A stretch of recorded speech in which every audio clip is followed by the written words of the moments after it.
Welcome to Gimme 5. Jack Peterson here, ready to take you on an automotive journey back in time. Here's what's coming up today. We'll be talking about transportation. Here on the Monterey Peninsula, Car Week is a big thing. It's huge. We'll be going to Carmel Valley to the Bonham Auction. We'll talk to Greg Porter. He's a guy who says he knows everything there is to know about the cars at Bonham Auctions. And then we'll check out the Alternative Fuels Car Show. I'm here in Pacific Grove, ready to tell you about the Alternative Fuel Car Show. Wow, that guy's everywhere. And to wrap up our journey, we'll travel back to Carmel Valley to meet up with Robb Talbott and his Motorcycle Museum. You may be asking yourself, why go from Carmel Valley to Pacific Grove and then back to Carmel Valley? Easy. I get 55 cents per mile on expenses. Let's buckle up and get started. Here we are at the Tin Cannery in Monterey. Gimme 5 takes us to this region. We're talking about alternative fuel cars here. That's what we're doing here today. I can only think of 4 fuels: petroleum, electric, hydrogen, and nuclear fission. I'd agree with you, but I think, in the automotive industry, fission's probably not going to happen. There's some concerns about that. But from the standpoint of electric, petroleum, as well as hydrogen, there's definitely different spaces that, and different theories and different directions people are going. Toyota's idea is we feel that hydrogen is probably the direction to go. And there's a couple of reasons for that. One, it's extremely clean. From the standpoint of hydrogen, you put it in the vehicle, it's got a quick refuel time. This car takes about 3 to 4 minutes to refuel it. When you fuel it up, you have about 312 miles of range. So it's very rapid to fuel. It's unlike some electric vehicles that have considerable charge time. The other side benefit, we don't actually burn the hydrogen. We push it through a fuel cell, and that fuel cell converts the hydrogen as well as oxygen from the environment into water and electricity, which we then use to drive the car down the road. The only emission that comes off of it is pure water. Can you drink it? No. I wouldn't advise it. No, Toyota's standpoint is it's non-potable water because it's very close to the road surface, and we have no idea what's getting up there. And a lot of people don't understand fuel cells. When they hear hydrogen, they think, are you burning it? What have you? Which some people have tried burning it for fuel, that type of stuff. It's not very efficient. Essentially, all a fuel cell does is it's reverse of our science experiments that we did in high school. And, you remember where we did a vat of water and we put 2 electrodes in and we use electrolysis to bubble off oxygen and hydrogen. Fuel cell does the reverse of that. It takes oxygen from the environment all around us, takes hydrogen from a tank, crams it back together, generates water and electricity, which we use to move the car down the road. This is basic science in the 21st century. It is. It sounds incredibly simple the way I described it. It's incredibly complex what it takes to do it. This is the very first vehicle of this kind, is it not? Well, it's not the very first vehicle of its kind. It is the first vehicle that has been for sale to the public. At the moment, though, truth be told, currently the most economical place to get hydrogen is from natural gas. So as time progresses, the cleaner methods will come out. UC Santa Cruz has done some really intriguing experiments on production. There's lots of people working in this sphere of influence to try different things to generate hydrogen. And I think it's going to be real interesting. And speaking of interesting, where do you get hydrogen? There's not a gas station on every corner. Well, that is true. One of our biggest challenges right now, and it kind of comes down to that chicken or the egg question, infrastructure, cars. The infrastructure didn't come in place primarily because they were saying there's nobody to buy it. Well, we didn't want to build the cars because there was nowhere to get hydrogen. So what's going on right now is Toyota, as well as the state, is putting a lot of influence, a lot of funding into building stations. Right now, in the area here in Monterey, there are no stations, although we are talking to people and seeing what we can do to move that forward, as well as over in Santa Cruz, other communities. Right now, the nearest stations are in the San Jose area. There's about 3 stations in San Jose. There's one further up the peninsula in South San Francisco. There's one in Hayward. There's one in Coalinga. So if you wanted to drive to Los Angeles, there's a number of them in the Los Angeles basin down there. Back up north into Marin, there's some stations, or a station in Marin. So the stations are starting to pop up. Not as fast as we'd all like it to happen, but they are starting to show up. We're here with Eric. What city are you from? Jack, I'm from San Diego, California. That's not a bad drive. It's a beautiful place to live, and it's an easy drive. Tell us about your all-electric, world's first Ferrari. Well, it all started when we were drinking a beer. And one of my good friends at EV West, Michael Bream, suggested that I should convert a car. And being a kid of the 70s and growing up watching Magnum PI, there isn't a better car to convert to electric, knowing that you can double the horsepower, make a daily driver reliable, than picking up an awesome Ferrari. So what did we find? A burned up Ferrari 308 in the junkyard. Co-parts. It was going to be bottle caps and washing machine parts.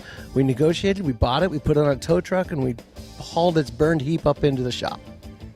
And the rest is history? 2 years later, you're looking at the world's first 100% electric converted Ferrari, a 1978 308 GTS that's now 100% electric. We didn't intend to do that. That's how it worked out. Just add Tom Selleck. Well, I'm sure he'd have fun driving it, but we took it out at Laguna Seca at the refuel races. What a performance machine. It's insane driving this thing. Well, tell me about its performance, top speed, RPMs. Well, we can't tell you the top speed. That's what the CHP asked me, and I asked them if they were filming me with their body cameras, but it did go 120 somewhere, but it wasn't even touching its top speed. We needed a closed runway to get our top speed, but the original 156 top speed, that's going to be history when we get out on the runway.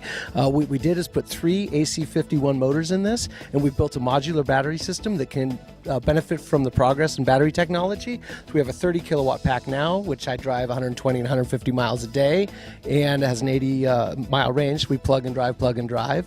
We can put a 60 kilowatt Tesla pack in this right now. We'll get that up to 150, so it gives you, up to 250 miles of driving a day as you plug and go around town driving.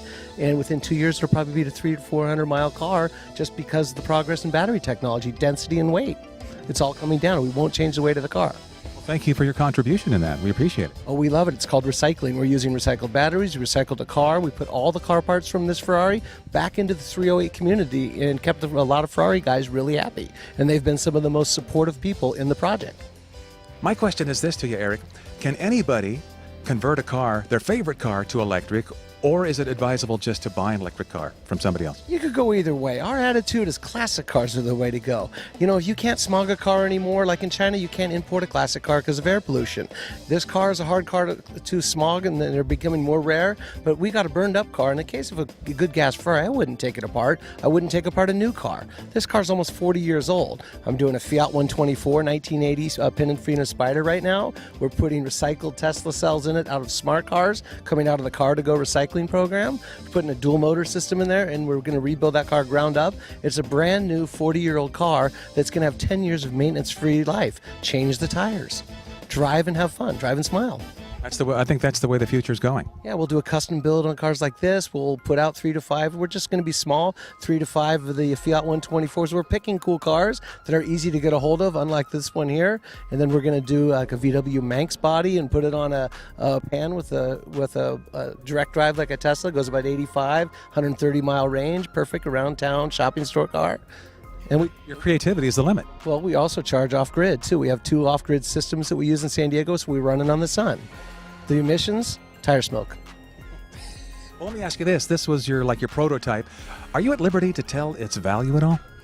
That hurts. We did a lot of work, a lot of learning on this, but with the good engineering guys at EV West, it's been tremendous. We didn't make a lot of mistakes. We've made a lot of progress. I've learned a tremendous amount about the complexity of Ferraris and dismantling this like an insect in a biology shop. What a neat car. What a great chassis to work with. Just a total amount of respect for the car. The Ferrari is going to be much more custom and more difficult than some of the other conversions, but we like to keep the drivetrains intact on like the 124, for example. But that makes it easy. Once you got a body, an electric car is a very simple concept. Looks like the way we're going, and they'll tell you those guys, those Saudi oil princes got to be shaking in their sandals. Well, they got a lot of money already. I'm sure that's why they're putting in so many solar panels over there. And they've come over and asked us to build them cars. Is there anything I didn't ask that you want to add? Drive, smile, go green, and have a lot of fun. Just remember, it's not a golf cart. It goes about twice as fast. It's Car Week on the Monterey Peninsula. Car shows everywhere. And today we're going to visit the Bonhams tent. Bonhams, as it says on their website, is a privately owned international auction house founded in 1793. It's one of the world's largest and most renowned auctioneers of fine arts, antiques, motor cars, and jewelry. Founded in London by an antique print dealer, Thomas Dodd, and Walter Bonhams, a book specialist. By the mid-1800s, they expanded and ventured into different areas, fast handling all categories of antiques, including jewelry, porcelain, furniture, arms and armor, and wine. In 2000, the Brooks auction house that specialized in motor cars acquired Bonhams, since they auctioned cars as well. The founder of the Brooks auction house was Robert Brooks, a car enthusiast and avid car racer himself. And in 1987, he brought down the gavel on a 1931 Bugatti for $10 million. That's $21 million in today's money. This long-lasting record-selling price was overtaken by his own firm in this location in 2014, when a 1962 Ferrari was sold for $38 million.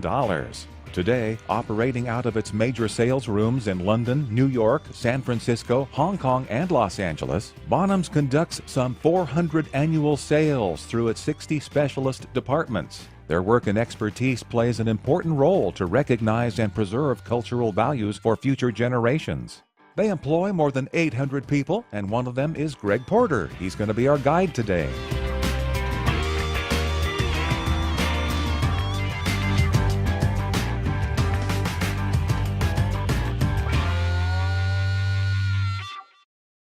Here we are, Bonham's big auction. It's Car Week in Carmel Valley, and you know Car Week.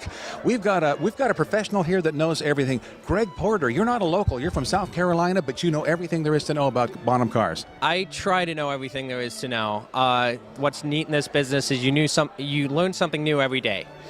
Okay, and you know a lot about this big car behind us here, don't you? Yes, I do. I am a Jaguar enthusiast.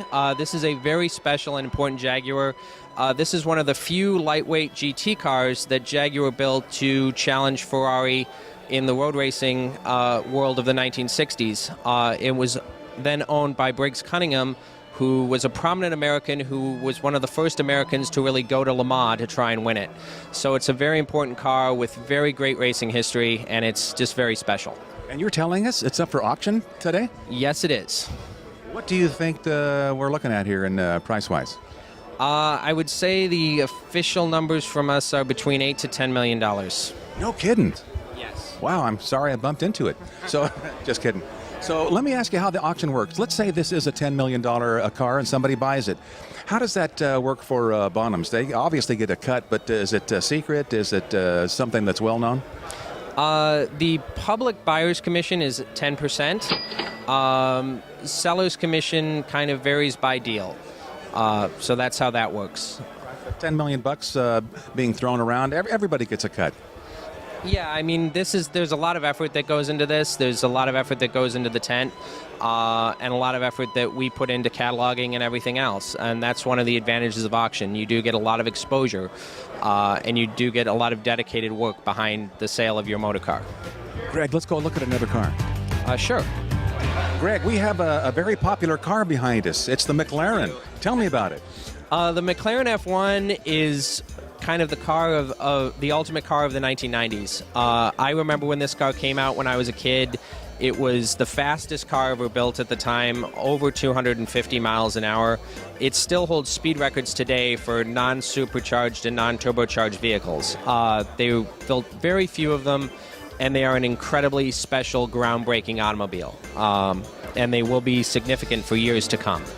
It's a carbon fiber, isn't it? Yes, it's one of the first vehicles that was, first street vehicles that was carbon fiber. Most supercars, Ferraris, Lamborghinis are built with carbon fiber. This was one of the first vehicles that was built with carbon fiber technology. And our viewer wants to know, what do you think the asking price, or what it might go for today? I believe this car is slated to be $15 million and over. Greg, I noticed the seat for the driver is in dead center of the car. What's up with that? It was one of the things McLaren chose to do with design. And one of the other interesting things about it is this car actually seats 3 people. It seats driver in the center, passenger seat to the right, and passenger seat to the left, which is something that not a lot of cars really did. They were kind of one of the first people to do that with a supercar, and that kind of was a very big attention grabber at the time. That when you drove a McLaren, you drove in the center. So, No room for the mother-in-law. no room for the mother-in-law, but room for at least 2 passengers. Sounds great. Let's go look at another car. Greg, what are we looking at here behind us? This is a very special Maserati 300S, which was a car built for sports racing.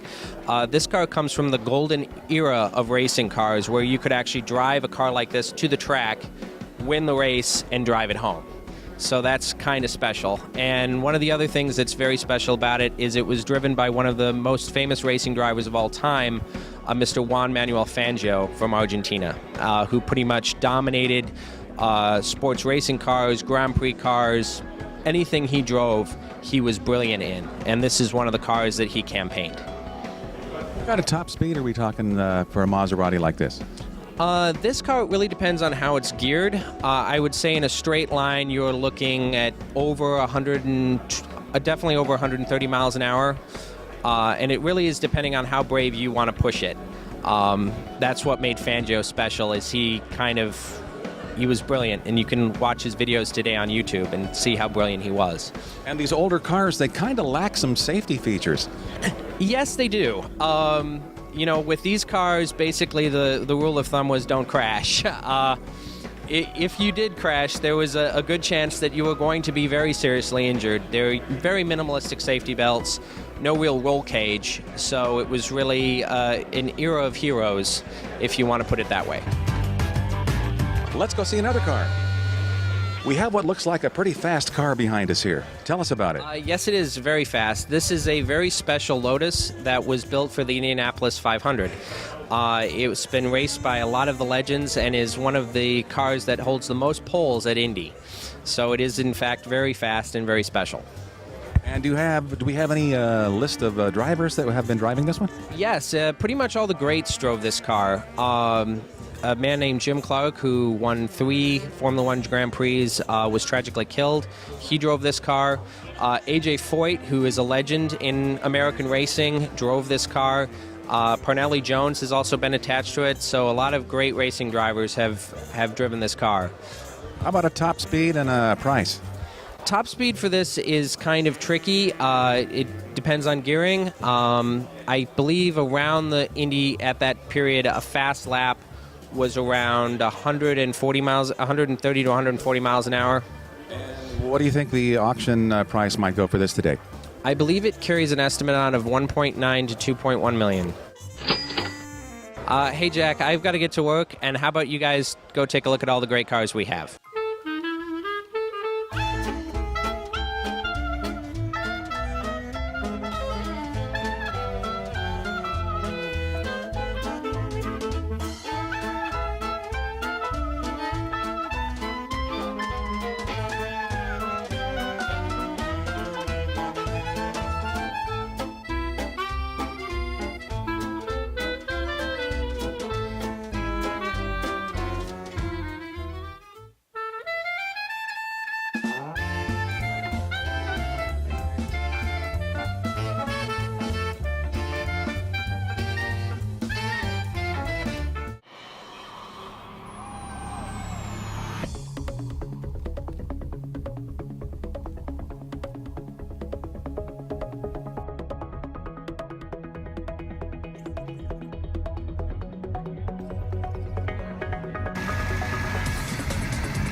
And this is the auction hall, where millions of dollars will change hands shortly. But we will not be here for that auction. Instead, let's head on over to Carmel Valley. It's a beautiful November day. Man, the year is almost over. And look where we are, Moto Talbott Motorcycle Museum. We're going to go inside right now and meet the guy, Robb Talbott. Come on. We're going to give you a great view of our motorcycle museum, and yes, museums do sell bikes. please come in. We'll come in through the front door and we'll hopefully get a wow factor when you walk through the door. Please come through. We have these old French doors. We sort of think that they befit a museum, 200-year-old French doors. And as you come in, we're basically in the Italian section. I've always loved Italian bikes for their beauty. Mostly race bikes, starting in the 50s, coming up into the 70s.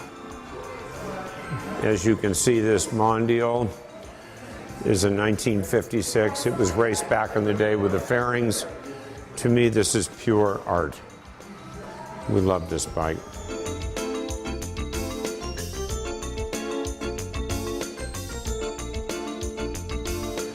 We have loaner bikes from our friends that race, MotoGP, World Championship bikes. This is from Wayne Rainey. This bike is from Kenny the King Roberts. These are bikes that won the World Championship. And this gentleman, the mannequin of him is Kenny Roberts Jr. And this bike won in 2000 the World Championship. These are irreplaceable bikes, one of one. And we have bikes on the racks that are generally Italian, but not always. They're bikes I picked for their beauty. Every bike has a story, Jack. Every bike. For example, the red MV in the corner set the world record at Bonneville on the long course for a production bike, just under 200 miles an hour. Number 2251, one of two bikes from the factory.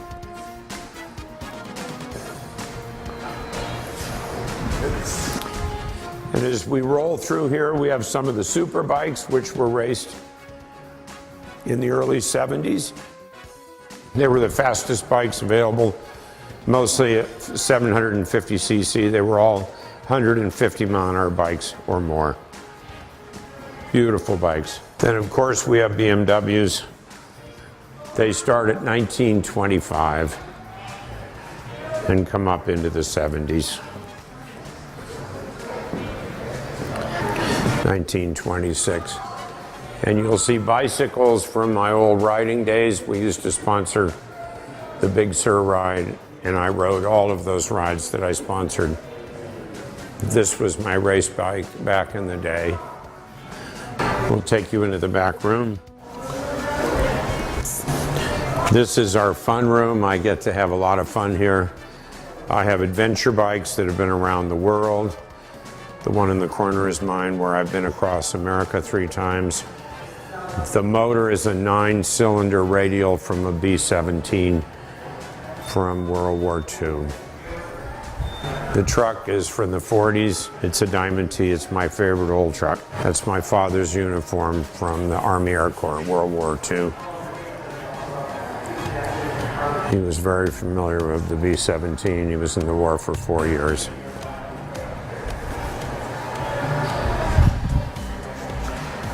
And in here we have Italian bikes. Once again, this fun little bike is one of 4 in the world. It's called the Decopod.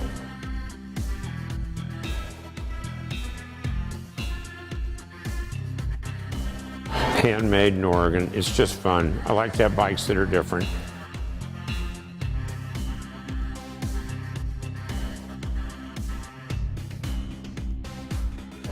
We have 2. This is a chopper bobber, all homemade, and then this is an old Triumph chopper that was ridden by one of the outlaw gang members back in the 70s. It burned, but we still ride it as it still runs. We were able to get it running. It shows the dangerous bikes from the 70s that the outlaw gangs rode. And I collect pedal cars too, from the 1915 area all the way up into the 50s. So we have a lot of old pedal cars just because they're fun. In many cases, they were a child's first 4 wheels that he was able to ride. A few more bikes here. Once again, mostly Italian, mostly race bikes. I still do track days at Laguna Seca. This is my track bike. I love to go fast. This room is my barn find room. Everything in this room has come from a barn, mostly my own.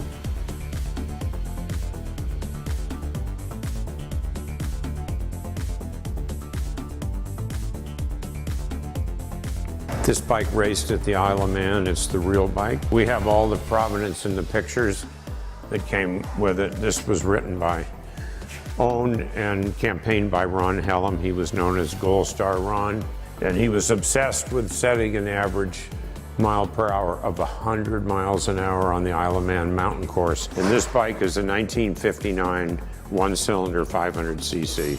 So to average 100, you had to have it up over 120 at times. Hugely significant bike.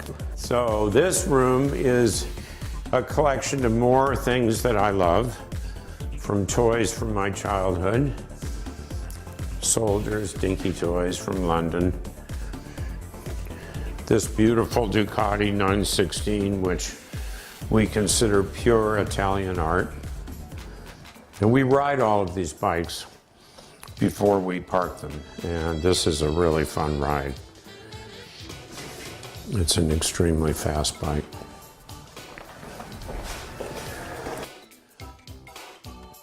And then we believe motors are art too, so we've polished up a Triumph, a Montesa, a Sachs, and a Bull Taco.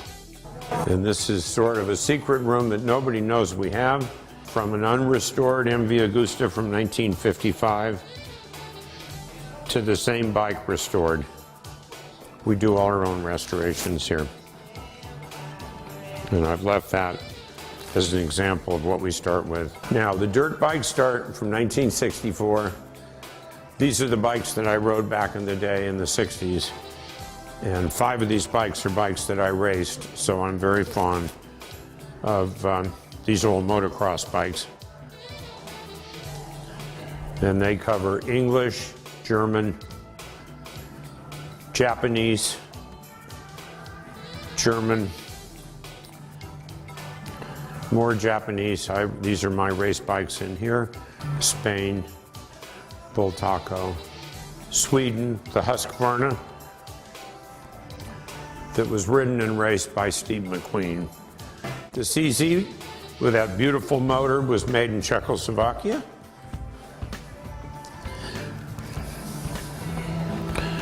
Ending up with the Rickmans, which were built in England.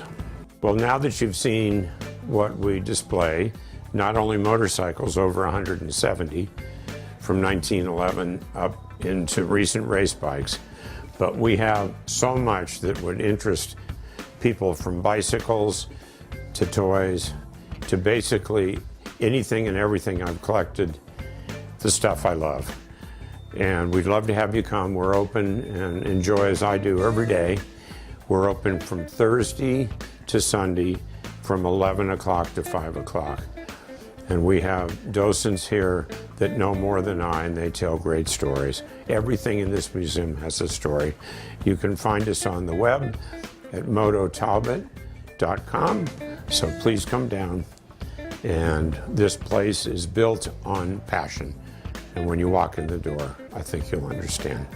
Thank you. That's about all the time we have for this segment of Gimme 5. We spent a lot of time with Robb at Moto Talbott in Carmel Valley. If you'd like to see that entire episode, go to our website, mckate.org, click on Watch McKate, and there you go. That's a wrap from Moto Talbott Motorcycle Museum. If you're ever in Carmel Valley or you're in the neighborhood, please do stop by. It's a little treasure tucked away in Carmel Valley. All right, we'll see you next time on Gimme 5.